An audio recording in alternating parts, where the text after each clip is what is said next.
that bank robbery of the century, but always manage to misspell the threatening note to the teller. And we can laugh at them. But the fact is that most of us fans don't live in Washington or Dallas or Miami. We spent years treasuring the axiom that on any given Sunday, any horrible team could win. So we should be even happier now that on any given Monday, it can look like the day after for a contender.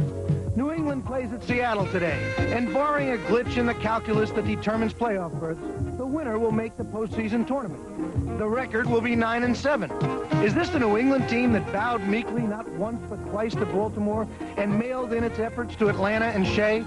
Is this a Seattle club that managed to get blown out at St. Louis and needed a holding penalty to get by the Giants last week? Well, the answer is yes, but consider this.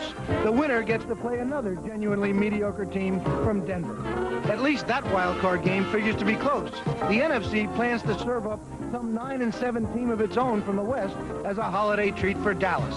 Yes, this is the age of parity. The Cleveland Browns ride into Houston with a playoff spot at their mercy and bow to the 1-13 Oilers.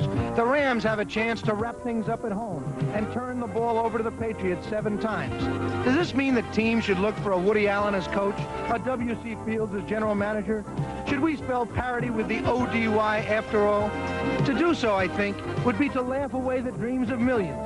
Without parity, would teams like Philadelphia, Cincinnati, and San Francisco have risen suddenly to Super Bowl stature and faded just as fast?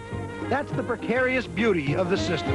Anyone can hope that the Redskins will stumble someday, or that the Oilers, Bucks, or Giants will somehow, someday, get that bank robbery note spelled right. I really do love parody. You know, some traditionalists say, well, what about the good old days when great teams strode atop the league? But is anybody in Detroit today, as they're about to win their division, does anybody wish that Green Bay was 13-3 like they were in the old days? I don't think so. All right, and of course, New England, Seattle today. Some of you will see that game as part of the doubleheader. Some will see that old rivalry with the Raiders and Chargers as part of the doubleheader. And if you're not watching one game, we'll be updating you constantly on the highlights from the other games. So stay with us. We'll have all the highlights, updates, and of course, the playoff combinations throughout the day. So for all of us, NFL 83,